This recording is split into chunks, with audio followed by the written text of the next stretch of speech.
We do have now some of the sound. As I told you, we're not, and the audience, we're not carrying his remarks live because, frankly, he says a lot of things that are not true and sometimes potentially dangerous. But we do have some, a small portion, so you can get a sense of his state of mind and how he might be framing his defense. I want to get your reaction to it. We're going to start, of course, I just want to note, he begins this clip we're about to show you by making unfounded claims about the charges against him, untrue and unfounded claims about the charges against him, and the people he thinks are behind it. So I just want to preface it by saying that, and then at the end of the clip, you're going to hear him frame what could actually be part of his defense. So here's a little clip. Today we witness the most evil and heinous abuse of power in the history of our country. Very sad thing to watch. A corrupt sitting president had his top political opponent arrested on fake and fabricated charges of which he and numerous other presidents would be guilty, right in the middle of a presidential election in which he is losing very badly.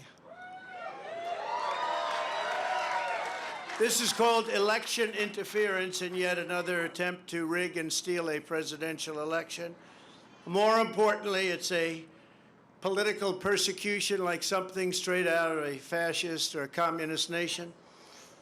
This day will go down in infamy, and Joe Biden will forever be remembered as not only the most corrupt president in the history of our country, but perhaps even more importantly, the president who, together with a band of his closest thugs, misfits, and Marxists, tried to destroy American democracy. But they will fail, and we will win bigger and better than ever before. The Espionage Act has been used to go after traitors and spies. It has nothing to do with a former president legally keeping his own documents. As president, the law that applies to this case is not the Espionage Act, but very simply the Presidential Records Act, which is not even mentioned in this ridiculous 44-page indictment. Under the Presidential Records Act, which is civil, not criminal, I had every right to have these documents. Okay, a lot to unpack there. I'm not going to make you fact check, but just quickly, the Presidential Records Act, that's the defense he's going to bring, that's fine. There is no evidence that he legally kept these documents. They're not his documents. They belong to the American people. There's no evidence that Joe Biden had anything to do with this charges brought by the special counsel. The charges are not fake. The charges are not fabricated. He's not losing an election. The election hasn't started, and he hasn't even gotten the presidential nomination. There's no evidence that this is election interference. We do not live in a fascist state. And in terms of trying to destroy American democracy, we all know who tried to actually undo an election, and it's not Joe Biden, it's Mr. Trump. That said, your response. You know, I think Donald Trump is the king of saying one thing to his supporters and doing another, doing the opposite in private. And in this circumstance, one of just the most brightest examples of that is of him today coming before his supporters and telling them, I was totally above board. I know that I was above board. This was part of the Presidential Records Act. But what we see in this indictment is a recording and also testimony of people telling people close to him, I could have declassified this. I did not declassify this. You shouldn't look at this because it is not allowed, because this is still a secret document.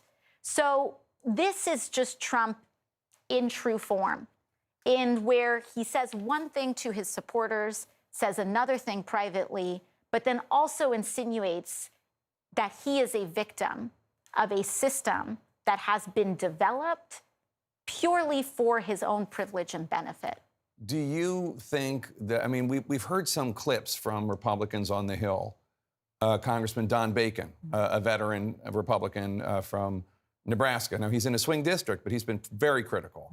Obviously, Chris Christie has been critical. Bill Barr has been critical. Asa Hutchinson, who's running against him, has been critical. Nikki Haley made comments, if her husband's deploying, if this kind of thing could put my husband's life at risk.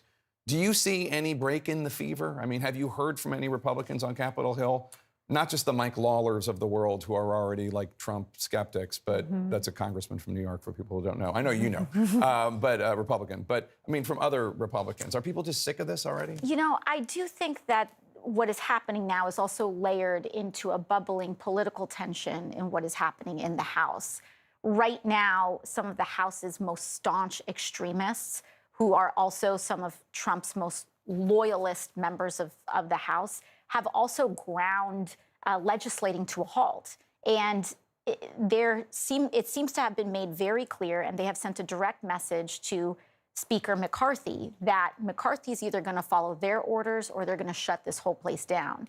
And that, I think, has created an enormous schism that is starting to happen within House Republicans. And this will absolutely exacerbate it, because what is detailed in this indictment is completely indefensible, on top of a conviction around rape charges that just happened out of the state of New York, and we don't even know what's happening in Georgia yet. This level of misconduct, of criminality, is getting to a point where it is indefensible. And I do believe that we are approaching that point. You talked about the E. Jean Carroll rape charges. It's a civil case. He was found liable for sexual abuse, and I think he had to pay $5 million, something along those lines. A judge just ruled that E. Jean Carroll could add to her complaint against him because he went after her and defamed her at that Trump town hall. Absolutely. Calling her a whack job. What do you think of that? Well, I mean, it also continues to convey his commitment to intimidation and to political intimidation, use of his platform towards intimidation. And to think that that would stop simply at one of his sexual assault victims is very naive. What we're seeing here, as outlined in this indictment and in these documents, right now, one of the things that we had to hear out of this court was that he could not contact his body person throughout this process, because we have seen a pattern that suggests a tendency towards obstruction of justice. I don't think he can talk. He's allowed to talk to him. He's not allowed to talk to him about the case. Right, Yeah. correct. So one of the House Republicans, Andy Biggs, he is calling this a war phase. He's obviously a Trump loyalist. Republican Senator J.D. Vance, another Trump loyalist, has announced that he's going to hold all nominees to the Department of Justice. He's going to block them. Like, no votes will be allowed on them, he says, indefinitely because of this indictment. Is Washington just going to shut down, do you think, ultimately? Well, because you described the schism already occurring that's stopping the House from doing its business. Well, I do think that is a real question that cuts at the core of a decision that the Republican Party is going to have to make. If they are going to try to survive as a political party in the United States, we just saw that they experienced much lower gains than they thought they would last year in the 2022 midterm elections. We are also seeing the ramifications of an extreme Supreme Court that has several members that were appointed by President Trump. And additionally, with the erosion of the legitimacy of the court, with the conduct of Clarence Thomas, Brett Kavanaugh, and others, the Republican Party is very much at a crossroads right now. And they are going to have to decide if they are going to choose a cult of personality or this country. And that is what cuts at the core of this case. And I believe the American people are also going to have to decide if this is something that we are going to accept. And right now, you know, what is very dangerous is that Donald Trump is going to have this case going before a judge that was appointed during his administration. If he somehow is able to delay this, if he is somehow, or for whatever reason, is able to clinch the nomination, he will seek revenge. I believe that. And you're not the only one. I mean, Chris Christie said he thinks if Trump gets elected president again, his entire second term will be about revenge. I believe so. And what we saw during his first term was him putting undue influence on the FBI, on the Department of Justice to engage in an agenda of political, in a politically motivated agenda. We will see this really cut to the core of our democracy if it is not checked right now. Congresswoman Alexandria Ocasio-Cortez, Democrat of New York, good to see you. Thank you so much for being here. Really appreciate it.